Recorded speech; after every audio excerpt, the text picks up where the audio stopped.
ছাত্রছাত্রী আমাদের এই বিদ্যালয়টিকে সুন্দর স্বাস্থ্যবান করতে যত্রতত্র পলিপ্যাক পলি জাতীয় সমস্ত দ্রব্য আনাচে কানাচে বিদ্যালয়ে ফেলবো না, যথা বিধি নিয়ম অনুসারে ডাস্টবিন ব্যবহার করব। বিদ্যালয়ের গাছের প্রতি যত্নশীল হব।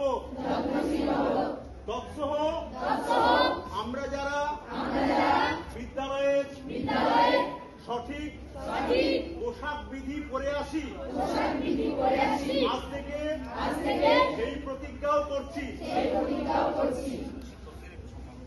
এবং সর্বোপরি আজকের অনুষ্ঠানে আমাদের বিদ্যালয়ের